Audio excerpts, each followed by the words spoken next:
My dear students, আশা করি তোমরা সকলে ভালো আছো। আজকে আমরা আলোচনা করব দ্বিতীয় চ্যাপ্টার কম্পিউটার্স। আলোচ্য বিষয় হলো buses, registers and program counter. খুব ইম্পর্টেন্ট টপিক, তোমরা সবাই মনোযোগ দিয়ে শুনবে। তাহলে আলোচনা শুরু করা যাক। তোমরা অবশ্যই খেয়াল করে দেখবে, মাইক্রো কম্পিউটারের মাদারবোর্ডে অনেকগুলো চিপ থাকে। এগুলোর মধ্যে একটা হলো মাইক্রোপ্রসেসর চিপ। এটার ভিতরে গাণিতিক যুক্তিমূলক কাজ ও কন্ট্রোল ইউনিটের কাজ করা হয় এবং এর ভিতরে রেজিস্টার থাকে। এছাড়া মাদারবোর্ডে রম, র্যাম, ইনপুট আউটপুট ও অন্যান্য চিপ সমূহ আছে, যা বৈদ্যুতিক পরিবাহী লাইনের মাধ্যমে পরস্পর যুক্ত থাকে। এই বৈদ্যুতিক পরিবাহী লাইনসমূহকে বলা হয় কম্পিউটার বাস। এটা হলো তোমার প্রিন্টেড লাইন। বাস হচ্ছে একগুচ্ছ তার, যার প্রত্যেকটি তারের মধ্য দিয়ে যে কোনো সময় মাত্র একটি বিট 0 অথবা 1 চলাচল করতে পারে। বাসের সাহায্যে কম্পিউটারের বিভিন্ন অংশ একে অন্যের সাথে যোগাযোগ রক্ষা করে। বাসের প্রশস্ততা বলতে আমরা বুঝি কোন একটি বাসে কতগুলো তড়িৎ পরিবাহী লাইন আছে। যেমন বাসের প্রশস্ততা 16 বলতে আমরা বুঝি পাশাপাশি 16টি তার প্যারালালে থাকে, আর 16টি তারের ভিতরে একসাথে 16টি বিট আদান প্রদান করতে পারে। সুতরাং বোঝাই যাচ্ছে বাসের প্রশস্ততা যত বেশি, কাজের গতিও তত বেশি, একবারে তারা বেশি বিট স্থানান্তর করতে পারে। বাসের গতি বলতে আমরা বুঝি কত দ্রুত সে ডেটা বা নির্দেশ স্থানান্তর করতে পারে। বাসের গতি মাপা হয় মেগাহার্টসে। বাসের গতি 66 মেগাহার্টস থেকে 800 মেগাহার্টস পর্যন্ত হতে পারে। কম্পিউটার সাধারণত দুই ধরনের বাস ব্যবহার করা হয়: সিস্টেম বাস, এক্সপানশন বাস। সিস্টেম বাস কম্পিউটারের সিপিইউ সিস্টেম বাসের সাহায্যে মেমোরি ও অন্যান্য চিপসেটের সাথে যোগাযোগ রক্ষা করে। কম্পিউটার বাস বলতে আমরা সিস্টেম বাসকে বুঝি। কম্পিউটারে ব্যবহৃত সিস্টেম বাসকে 3 ভাগে ভাগ করা যায়, যেমন কন্ট্রোল বাস, অ্যাড্রেস বাস, ডেটা বাস। এবার আমরা একটা চিত্র দেখি, খেয়াল করি। CPU central processing unit, memory mainly আমরা বুঝবো RAM, input output keyboard, mouse, monitor, printer ইত্যাদি। দেখো, এইটা হলো কন্ট্রোল বাস। আগে বলে নেই, কন্ট্রোল বাস বাই ডিরেকশনাল, উভমুখী। কিভাবে উভমুখী? দেখো, সিপিইউ থেকে কন্ট্রোল বাসে নির্দেশ যেতেও পারে, আসতেও পারে। তোমার অ্যাড্রেস বাস একমুখী, সিপিইউ থেকে শুধু অ্যাড্রেস বাসে নির্দেশ যেতে পারে, অ্যাড্রেস বাস থেকে সিপিইউতে কোনো নির্দেশ যেতে পারে না। এরপরে দেখো ডেটা বাস বাই ডিরেকশনাল। কীভাবে বাই ডিরেকশনাল? তোমার ডেটা সিপিইউ থেকে ডেটা বাসে ডেটা যেতেও পারে, ডেটা বাস থেকে সিপিইউতে ডেটা যেতেও পারে, বাই ডিরেকশনাল। আমরা বুঝলাম কন্ট্রোল বাস থেকে, কন্ট্রোল বাস বাই ডিরেকশনাল, সিপিইউতে যাবে এবং আসবে, মেমোরিতে যাবে এবং আসবে, ইনপুটে যাবে এবং আসবে। অ্যাড্রেস বাস ইউনি ডিরেকশনাল, একমুখী, সিপিইউ থেকে শুধু আসবে, মেমোরিতে শুধু যাবে, ইনপুট আউটপুটে, ইনপুটের ক্ষেত্রে হলো আসবে, আউটপুটের ক্ষেত্রে যাবে। ডেটা বাস উভমুখী, সিপিইউতে যাবে এবং ডেটা আসবে, মেমোরিতে যাবে এবং আসবে, ইনপুটে যাবে এবং আসবে। খেয়াল করে কিন্তু বাই ডিরেকশনাল নির্ভর করে সিপিইউর উপর ভিত্তি করে, সিপিইউকে ডাটা যেতে দেয় এবং আসতে দেয়, না শুধু যেতে দেয়। যদি শুধু যেতে দেয় ইউনিডিরেকশনাল, যেতে এবং আসতে দেয় তাহলে বাই ডিরেকশনাল। তাহলে দেখা যাচ্ছে ডেটা বাস এবং কন্ট্রোল বাস বাই ডিরেকশনাল, আর অ্যাড্রেস বাস হলো ইউনিডিরেকশনাল।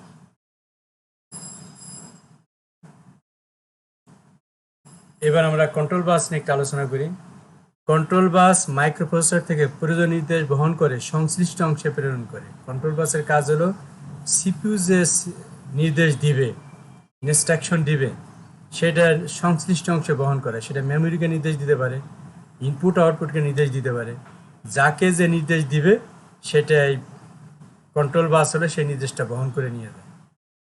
কন্ট্রোল বাসের মাধ্যমে সিপিইউ যে অ্যাড্রেসে সংযোগ করা হয়েছে সেখানে মেমোরি পড়া, মানে মেমোরি থেকে ডাটা পড়া, মেমোরিতে ডাটা লেখা, ইনপুট পড়া, আউটপুটে লেখা ইত্যাদি নির্দেশ পাঠায়। তাহলে তোমার কন্ট্রোল বাসের মাধ্যমে সিপিইউ মেমোরিতে ডাটা পড়া, মেমোরিতে ডাটা লেখা, ইনপুট ডাটা পড়া, আউটপুটের লেখা ইত্যাদি নির্দেশ পাঠায়। Control bus উপমুখী। উপমুখী হওয়ার কারণটা হলো এই, নির্দেশটা সে পাঠায়, কিন্তু সে এই কাজের উপযোগী কিনা, তার স্ট্যাটাস কি, সে কি কাজ করতেছে না করতেছে না, সেজন্য আর একটা সিগন্যাল আবার ফিরে আসতে পারে। মনে করো তুমি প্রিন্টারকে প্রিন্ট করার নির্দেশ দিল, সিপিইউ কন্ট্রোল বাসের মাধ্যমে প্রিন্টারকে নির্দেশ দিল এক পেজ প্রিন্ট করার জন্য, কিন্তু প্রিন্টারের কেবল আনপ্লাগ করা। তখন কিন্তু প্রিন্টার থেকে আবার ইন্টারফেসের মাধ্যমে স্ট্যাটাস সিগন্যাল আসবে তোমার সিপিইউতে যে প্রিন্টার ইজ আনপ্লাগড। এই কারণে বলা হয় উভমুখী। নির্দেশ শুধু যায় কিন্তু স্ট্যাটাস আবার কন্ট্রোল বাসে তোমার সিপিইউতে ফিরে আসে, এই কারণে উভমুখী। অ্যাড্রেস বাস। অ্যাড্রেস বাসের কাজ হচ্ছে ডেটা বা নির্দেশ কোথা থেকে কোথায় যাচ্ছে তার লোকেশন বা স্থান শনাক্ত করা। এর মাধ্যমে সিপিইউ বিশেষ কোনো রেজিস্টার বা ইনপুট আউটপুট পোর্টের সঙ্গে সংযোগ স্থাপন করে। এই অ্যাড্রেস বাসের মাধ্যমে সিপিইউ সমস্ত যন্ত্রাংশের মাধ্যমে সংযোগ স্থাপন করে। অ্যাড্রেস বাসের মাধ্যমে সিপিইউ প্রধান মেমরি বিশেষ কোনো অ্যাড্রেসের সঙ্গে সংযোগ স্থাপন করে। প্রধান মেমরি মানে র্যাম, অর্থাৎ র্যাম বা রমের যে অবস্থানে ডেটা পড়তে হবে বা যে অবস্থানে ডেটা লিখতে হবে তার সঙ্গে যোগাযোগ স্থাপন করে। অ্যাড্রেস বাসের এনটি তার দিয়ে, যদি অ্যাড্রেস বাসে এনটা তার থেকে, এন মানে মনে করো 8, তাহলে 2^8টি অ্যাড্রেস থেকে ডাটা বা পড়তে পারে সে। 2^8 মানে 256টি। এজন্য এন থেকে 2^n এর ডিকোডারের প্রয়োজন হয়। এটার জন্য ডিকোডার করা লাগে কখন কোন অ্যাড্রেসে সে কানেক্টেড হবে। অ্যাড্রেস বাস একমুখী, অর্থাৎ সিপিইউ থেকে ডাটা বা নির্দেশ শুধু অন্যান্য পোর্টে যেতে পারে, অন্যান্য পোর্ট থেকে কোনো অ্যাড্রেস ফিরে আসতে পারে না। আশা করি বুঝতে পেরেছ। আমাদের এখন বাকি আছে ডেটা বাস। ডেটা বাসের মাধ্যমে বিভিন্ন চিপের মধ্যে ডেটা আদান প্রদান করা হয়। ডেটা নির্দেশনা, অ্যাড্রেসও না, শুধু ডেটা। আমরা যে ডেটা নিয়ে প্রসেসিংয়ের কাজ করি, যেমন র্যাম চিপ থেকে প্রসেসরে ডেটা নিয়ে যাওয়া, প্রসেসর থেকে র্যাম চিপে ডেটা নিয়ে যাওয়া ইত্যাদি কাজ করে। যেহেতু এই বাসের মাধ্যমে র্যাম চিপ থেকে প্রসেসর ডেটা যায়, প্রসেসর থেকে র্যাম ডেটা যায়, তাই এটা দ্বিমুখী, বাই ডিরেকশনাল। প্রসেসর যে অ্যাড্রেসে রিড নির্দেশ পাঠায় ডেটা বাসের মাধ্যমে, সে অ্যাড্রেস থেকে ডাটা আসে,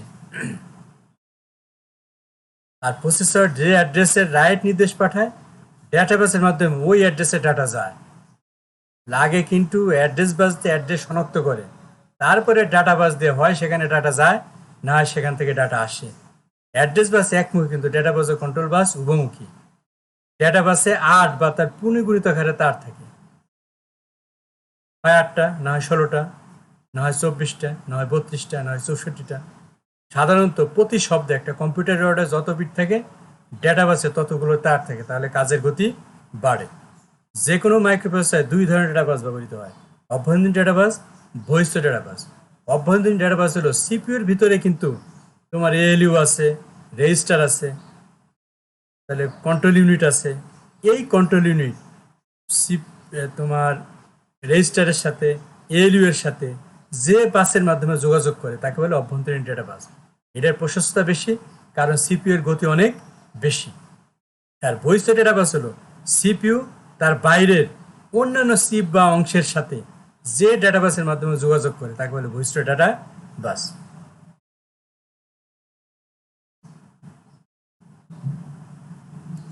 এবার আমরা একটা চিত্র দেখি। বাস কিন্তু আমরা বলেছিলাম বাস 2 রকম, সিস্টেম বাস, এক্সপানশন বাস। আমরা এতক্ষণ আলোচনা করলাম শুধু সিস্টেম বাস নিয়ে, এখন আমরা একটু এক্সপানশন বাস নিয়ে আলোচনা করব।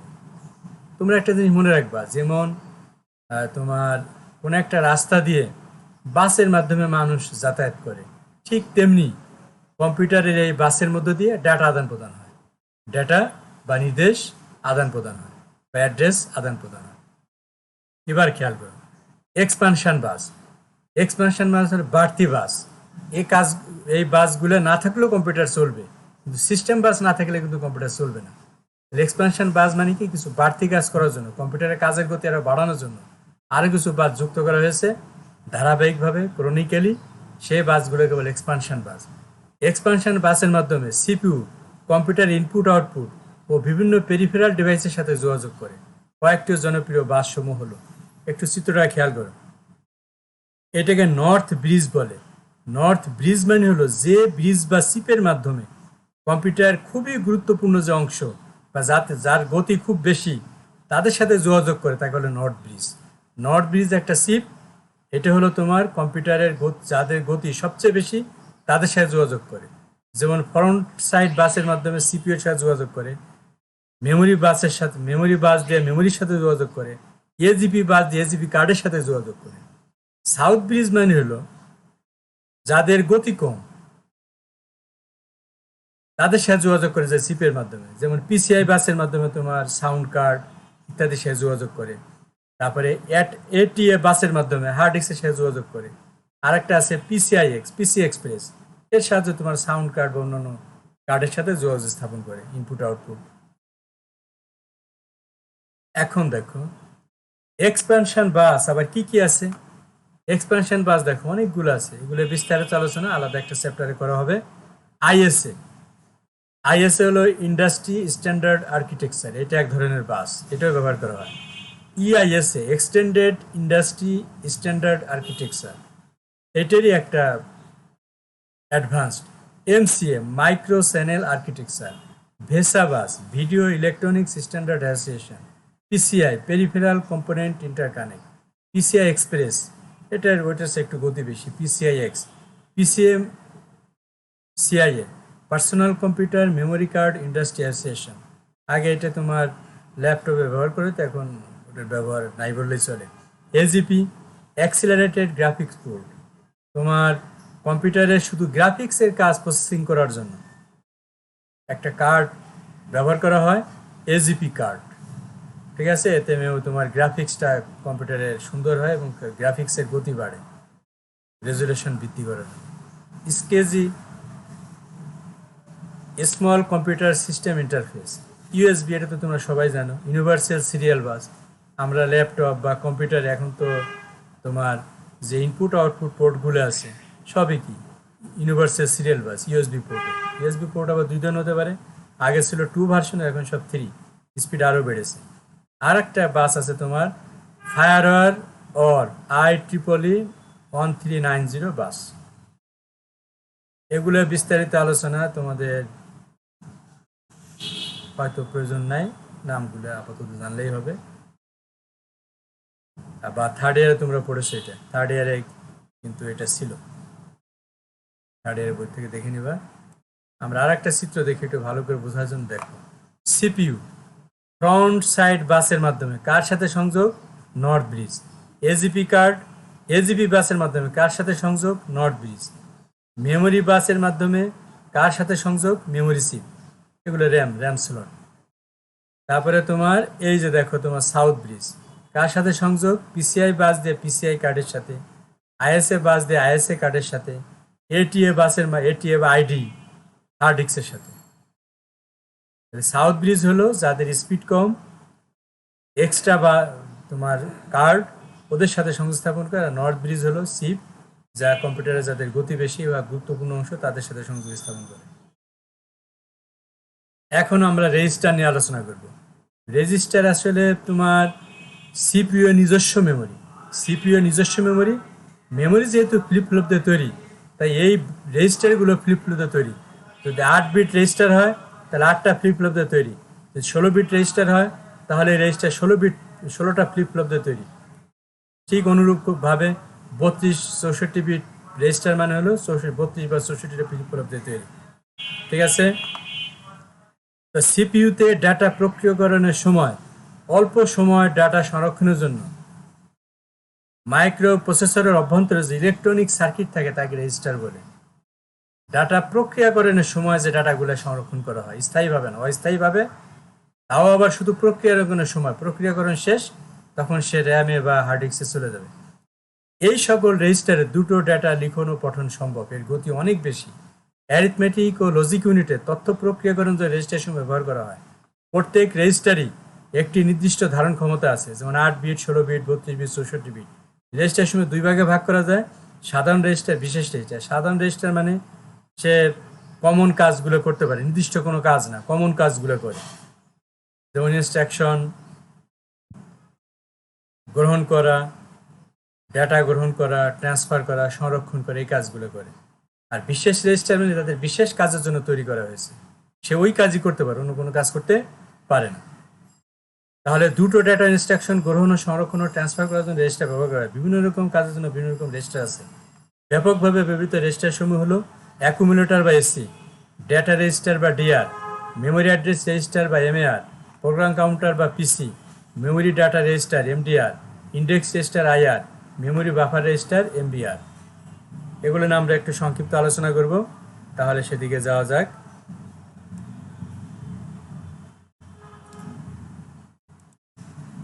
দেখো, এই যে হলো সিপিইউ, আর এইটা হলো মেইন মেমোরি বা র্যাম। দেখো সিপিইউর ভিতরে কি কি রেজিস্টার আছে? Memory address register MAR, instruction register IR, accumulator AC, program counter PC, memory data register MDR. আরও কিন্তু রেজিস্টার আছে, এইগুলো নিয়ে একটু আলোচনা করা হয়েছে। যখন আমরা কম্পিউটারে কোনো কাজ করি তখন সিপিইউ এর রেজিস্ট্রেশন ব্যবহার করে এই কাজ সম্পাদন করে। আমরা কম্পিউটারে যখন ইনপুট দেই তখন তা রেজিস্টারে সংরক্ষিত হয় এবং এটি প্রক্রিয়া করার পর ফলাফল ও রেজিস্টারে সংরক্ষিত হয় এবং সেখান থেকে আউটপুটে যায়। তাহলে বোঝা গেল, আমরা কিবোর্ড দিয়ে কোনো একটা নির্দেশ দিলাম, সাথে সাথে রেজিস্টারে চলে যাবে, রেজিস্টারে যাবে, তারপরে প্রক্রিয়াকরণের কাজ থাকলে প্রক্রিয়াকরণ হবে, প্রক্রিয়াকরণ করার পর আবার ফলাফল রেজিস্টারে থাকবে, রেজিস্টার থেকে প্রয়োজনে মনিটরে বা র্যামে বা হার্ড ডিস্কে যে কোনো জায়গায় যেতে পারে। এবার দেখো মেমোরি অ্যাড্রেস রেজিস্টার, খুব ইম্পর্টেন্ট জিনিস। মেমোরির যে সমস্ত লোকেশনে সিপিইউ ডেটা বা রিড বা রাইট করতে চায়, এই রেজিস্টার তার অ্যাড্রেস ধারণ করে। আবার বলি, তুমি কোনো একটা ডাটা পড়বা, পড়বা মানে ওখান থেকে আনবা, কোনো একটা ডাটা লিখবা মানে কোনো একটা ডাটা লিখবা, তাহলে আগে সিপিইউ তার রেজিস্টার, তার ঠিকানাটা সিপিইউ, আমরা জানি সিপিইউ তার অ্যাড্রেস ধারণ করবে। যদি অ্যাড্রেসই না জানো, সেখান থেকে ডাটা আনবা কিভাবে, সেখানে ডাটা রাখবা কিভাবে? এই অ্যাড্রেস ধারণের কাজটা করে এমএআর, মেমোরি অ্যাড্রেস রেজিস্টার। তাহলে তোমার সিপিইউ মেমোরি যেখানে ডাটা লিখতে চায় বা যেখান থেকে ডাটা আনতে চায় তার অ্যাড্রেস এই রেজিস্টার ধারণ করে। যখন সিপিইউ মেমোরিতে কোনো ডাটা স্টোর করতে চায় বা মেমোরি থেকে কোনো ডাটা রিড করতে চায়, তখন এটি প্রয়োজনীয় মেমোরি লোকেশন অ্যাড্রেস সিপিইউকে দেয়, সিপিইউকে বলে যে ওই জায়গায় ডাটা রাখো। ঠিক আগের চিত্রই, তোমার PC MAR, MBR, IR, ALU, IO BR, controller, IO module, main memory, instruction, extraction, data data data data. ঠিক আছে, তাহলে আমরা পরে যাই। মেমোরি বাফার রেজিস্টার, মেমোরিতে যে সমস্ত ডেটা বা নির্দেশ সংরক্ষণ করা হয় বা মেমোরি থেকে যে সমস্ত নির্দেশ রিড করা হয় তা এই রেজিস্টার ধারণ করে। আবার বলি, তুমি মেমোরিতে কি ডাটা রাখবা বা মেমোরি থেকে কি ডাটা আনবা, সেই ডাটাটাই বাফার রেজিস্টারে থাকে, সেই ডাটাটা বাফার রেজিস্টারে থাকে যাতে টাইম সেভ হয়। কারণ তুমি সেই মেমোরি থেকে আনবা, মেমোরি মানে র্যাম, আবার র্যামে রাখবা, এতে অনেক প্রসেসিংয়ের সময় লাগবে। এই কারণে সে আগে এটা কোথায় এনে রাখে, মেমোরি বাফার রেজিস্টার, যাতে কাজের গতি বাড়ে। মেমোরিতে যে সমস্ত ডেটা বা নির্দেশ সংরক্ষণ করা হয় মানে রাইট করা হয় বা যে সমস্ত ডাটা রিড করা হয়, সে তাই এই রেজিস্টার ধারণ করে। এই রেজিস্টার নির্দেশে স্থানান্তর করা হয় ইনস্ট্রাকশন রেজিস্টারে, এই রেজিস্টার নির্দেশ পরে স্থানান্তর করা হয় ইনস্ট্রাকশন রেজিস্টারে, আর ডেটা স্থান করা হয় অ্যাকুমুলেটরে। তাহলে আমরা মেমোরিতে যে ডাটা রাখবো বা মেমোরি থেকে যে ডাটা আনবো, সেই ডেটা বা নির্দেশ এই রেজিস্টার ধারণ করে। ইনস্ট্রাকশন পাঠায় দেয় ইনস্ট্রাকশন রেজিস্টারে, আর ডাটা স্থানান্তর করা হয় অ্যাকুমুলেটরে। তবে বাফার মানে হলো, খেয়াল করে কিন্তু, বাফার মানে হলো সে মেমোরি এবং ইনস্ট্রাকশন রেজিস্টার আর অ্যাকুমুলেটর মাঝামাঝি থাকছে, উভয়ের সাথে সংযোগ স্থাপন করছে কাজের গতি বাড়ানোর জন্য। ডাইরেক্ট যদি ইনস্ট্রাকশন মেমোরি থেকে আনতে যায়, সময় বেশি লাগবে। যদি ডেটা মেমোরি থেকে আনতে যায়, সময় বেশি লাগবে। এই কারণে সে এনে বাফার রেজিস্টারে রাখে, প্রয়োজনীয় ইনস্ট্রাকশন রেজিস্টারে দিয়ে দেয়, প্রয়োজনীয় অ্যাকুমুলেটরকে দিয়ে দেয়। Input output register, input output register, address register, input output address register IOAR, input output address register কোন নির্দিষ্ট ইনপুট আউটপুট ডিভাইসের অ্যাড্রেস ধারণ করে। কিবোর্ডের অ্যাড্রেস ধারণ করলো, তোমার মাউসের অ্যাড্রেস ধারণ করলো, প্রিন্টারের অ্যাড্রেস ধারণ করলো, মনিটরের অ্যাড্রেস ধারণ করলো। তাহলে ইনপুট আউটপুট অ্যাড্রেস রেজিস্টার কোন নির্দিষ্ট ইনপুট আউটপুট ডিভাইসের অ্যাড্রেস ধারণ করে। প্রত্যেকটি ইনপুট আউটপুট পোর্টের জন্য একটি অ্যাড্রেস নির্দিষ্ট করা আছে। আরও কিছু বিশেষ রেজিস্টার আছে। ইনস্ট্রাকশন রেজিস্টার গত লেকচারে আলোচনা করছি, ইন্ডেক্স রেজিস্টার গত লেকচারে আলোচনা করছি, ফাংশনাল মাইক্রোপ্রসেসর ভিতরে অ্যাকুমুলেটর রেজিস্টার মানে তোমার অ্যাকুমুলেটর, এটা আমরা আলোচনা করছি, স্ট্যাক পয়েন্টার রেজিস্টার আলোচনা করছি, ফ্ল্যাগ রেজিস্টার গত লেকচারে এগুলো আলোচনা করেছে, আজকের আলোচনা না করলাম। এবার দেখো প্রোগ্রাম কাউন্টার, এটা খুব ইম্পর্টেন্ট জিনিস। প্রোগ্রাম কাউন্টার হলো সিপিইউর একটি বিশেষ রেজিস্টার। সিপিইউর যে নির্দেশ নির্বাহ করে, প্রোগ্রাম কাউন্টার সব সময় তার পরবর্তী মেমোরি লোকেশনের অ্যাড্রেস ধারণ করে। মনে করে একটা নির্দেশ চলছে, এরপর অবশ্যই একটা নির্দেশ আসতে হবে, সেই নির্দেশটা কোথায় আছে তার অ্যাড্রেস এই প্রোগ্রাম কাউন্টার ধারণ করে, যাতে দ্রুত সে আনতে পারে। এটা শেষ হওয়ার পরে ওই অ্যাড্রেস ধারণ করবে, তাহলে তো সিপিইউ যখন নির্দেশ দিবে তার ওই অ্যাড্রেস আনতে সময় লাগবে। সে জানে যে একটা হয়ে গেছে, পরেরটা আসবে, পরে অ্যাড্রেস সে ধারণ করে রাখে। প্রোগ্রাম কাউন্টারে রাখা address control unit memory address রেজিস্টারে পাঠিয়ে প্রধান মেমোরিকে নির্দেশ পাঠায়, রিড নির্দেশ পাঠায়। তাহলে প্রোগ্রাম কাউন্টারে রাখা address control unit memory address রেজিস্টারে পাঠায়, এমএআর এ পাঠায়, প্রধান মেমোরিতে নির্দেশ পাঠিয়ে রিড নির্দেশ পাঠায়। ফলে ওই অ্যাড্রেসে রাখা নির্দেশটি ইনস্ট্রাকশন রেজিস্টারে চলে যায় এবং প্রোগ্রাম কাউন্টারের অ্যাড্রেস এক বৃদ্ধি পায়। এক বৃদ্ধি পায় মানে সে পরের অ্যাড্রেস আবার ধারণ করবে। তাহলে বোঝা গেল কিনা, কোনো একটা নির্দেশ বাস্তবায়ন হচ্ছে, তার পরবর্তী নির্দেশের অ্যাড্রেস প্রোগ্রাম কাউন্টার ধারণ করে। প্রোগ্রাম কাউন্টার রাখা address control unit memory address রেজিস্টারে পাঠিয়ে প্রধান মেমোরিকে রিড নির্দেশ পাঠায়। ফলে ওই অ্যাড্রেসে রাখা নির্দেশটি ইনস্ট্রাকশন রেজিস্টারে চলে আসে এবং প্রোগ্রাম কাউন্টারের অ্যাড্রেস এক বৃদ্ধি পায়। এক বৃদ্ধি পায় মানে সে আবার পরের নির্দেশের অ্যাড্রেস ধারণ করবে। লাস্টে আমরা আগের চিত্রে আরেকবার দেখলাম, central processing unit, program counter, instruction register, address register, accumulator register মানে accumulator, arithmetic logic unit, control unit. ঠিক আছে, এই তিনটা জিনিস মিল হলো তোমার সিপিইউ, সেন্ট্রাল প্রসেসিং ইউনিট বা মাইক্রোপ্রসেসর। ঠিক আছে, আর এগুলো address bus, control bus, data bus, address bus. আশা করি তোমরা সবাই বুঝতে পেরেছো। এটা খুব ইম্পর্টেন্ট জিনিস। তোমার এটা বর্তমানে উচ্চ মাধ্যমিক শ্রেণীতে আগের সিলেবাসে ছিল, এই সিলেবাসে নাই। তোমরা যে কোনো বই পড়লে বুঝতে পারবা। সবাইকে ধন্যবাদ। আর একটা লেকচার হলে আমরা এই চ্যাপ্টার শেষ করে ফেলবো।